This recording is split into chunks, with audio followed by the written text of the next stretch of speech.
Today is day 68 of the year 2021, and the date is March the 9th, 2021. I'm reading from the New Living Translation of the Chronological One-Year Reading Bible. Today's scripture is from the book of Numbers. Numbers chapter 30, starting at verse 1. The heading, Laws Concerning Vows. Then Moses summoned the leaders of the tribes of Israel and told them, "This is what the Lord has commanded. A man who makes a vow to the Lord must do exactly what he said he would do. If a young woman makes a vow to the Lord or a pledge under oath while she's still living at her father's home, and her father hears of the vow or pledge and does not object to it, then all her vows and pledges will stand. But if her father refuses to let her fulfill the vow or pledge on the day he hears of it, then all her vows and pledges will become invalid. The Lord will forgive her because her father would not let her fulfill them. Now suppose a young woman makes a vow or binds herself with an impulsive pledge and later marries. If her husband learns of her vow or pledge and does not object on the day he hears of it, her vows and pledges will stand. But if her husband refuses to accept her vow or impulsive pledge on the day he hears of it, he nullifies her commitments, and the Lord will forgive her. If, however, a woman is a widow or is divorced, she must fulfill all her vows and pledges. But suppose a woman is married and living in her husband's home, and when she makes a vow or binds herself with a pledge, if her husband hears of it and does not object to it, her vow or pledge will stand. But if her husband refuses to accept it on the day he hears of it, her vow or pledge will be nullified and the Lord will forgive her. So her husband may either confirm or nullify any vows or pledges she makes to deny herself. But if he does not object on the day he hears of it, then he is agreeing to all her vows and pledges. If he waits more than a day and then tries to nullify a vow or pledge, he will be punished for her guilt. These are the regulations the Lord gave Moses concerning relationships between a man and his wife, and between a father and a young daughter who still lives at home. Numbers chapter 31, starting at verse 1. Conquest of the Midianites is the heading. Then the Lord said to Moses, "On behalf of the people of Israel, take revenge on the Midianites for leading them into idolatry. After that, you will die and join your ancestors." So Moses said to the people, "Choose some men and arm them to fight the Lord's war of revenge against Midian. From each tribe of Israel, send 1,000 men into battle." So they chose 1,000 men from each tribe of Israel, a total of 12,000 men armed for battle. Then Moses sent them out, 1,000 men from each tribe, and Phinehas, son of Eleazar, the priest, led them into battle. They carried along the holy objects of the sanctuary and the trumpets for sounding the charge. They attacked Midian as the Lord had commanded Moses, and they killed all the men. All 5 of the Midianite kings, Evi, Rekam, Zur, Hor, and Reba, died in the battle. They also killed Balaam, son of Beer, with a sword. Then the Israelite army captured the Midianite women and children and seized their cattle and flocks, and all their wealth as plunder. They burned all the towns and villages where the Midianites had lived.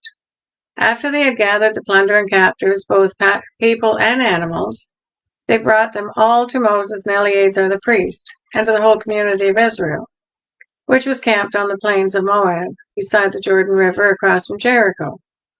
Moses, Eleazar the priest, and all the leaders of the community went to meet them outside the camp. But Moses was furious with all the generals and captains who had returned from battle. "Why have you let all the women live?" he demanded. "These are the very ones who followed Balaam's advice and caused the people of Israel to rebel against the Lord at Mount Peor. They are the ones who caused the plague to strike the Lord's people. So kill all the boys and all the women who have had intercourse with a man. Only the young girls who are virgins may live. You may keep them for yourselves, and all of you who have killed anyone or touched a dead body must stay outside the camp for 7 days. You must purify yourselves and your captives on the 3rd and 7th day. Purify all your clothing too, and everything made of leather, goat hair, or wood." Then Eleazar the priest said to the men who were in the battle, "The Lord has given Moses this legal requirement. Anything made of gold, silver, bronze, iron, tin, or lead, that is, all metals that do not burn, must be passed through fire in order to be made ceremonially clean. These metal objects must then be further purified with the water of purification. But everything that burns must be purified by the water alone. On the seventh day you must wash your clothes and be purified. Then you may return to the camp." Heading: Division of the Plunder. And the Lord said to Moses, "You and Eleazar the priest and the family leaders of each tribe are to make a list of all the plunder taken in the battle, including the people and animals. Then divide the plunder into 2 parts and give half to the men who fought the battle and half to the rest of the people. From the army's portion, first give the Lord his share of the plunder. 1 of every 500 of the prisoners and of the cattle, donkeys, sheep, and goats. Give this share of the army's half to Eleazar the priest as an offering to the Lord. From the half that belongs to the people of Israel, take 1 of every 50 of the prisoners and of the cattle, donkeys, sheep, goats, and other animals. Give this share to the Levites, who are in charge of maintaining the Lord's tabernacle." So Moses and Eleazar the priest did as the Lord commanded Moses. The plunder remaining from everything the fighting men had taken totaled 675,000 sheep and goats, 72,000 cattle, 61,000 donkeys, and 32,000 virgin girls. Half of the plunder was given to the fighting men. It totaled 337,500 sheep and goats, of which 675 were the Lord's share, 36,000 cattle, of which 72 were the Lord's share, 30,500 donkeys, of which 61 were the Lord's share, and 16,000 virgin girls, of whom 32 were the Lord's share. Moses gave all the Lord's share to Eleazar the priest, just as the Lord had directed him. Half of the plunder belonged to the people of Israel, and Moses separated it from the half belonging to the fighting men. It totaled 337,500 sheep and goats, 36,000 cattle, 30,500 donkeys, and 16,000 virgin girls. From the half share given to the people, Moses took 1 of every 50 prisoners and animals, and gave them to the Levites, who maintained the Lord's tabernacle. All this was done as the Lord had commanded Moses. Then all the generals and captains came to Moses and said, "We, your servants, have accounted for all the men who went out to battle under our command.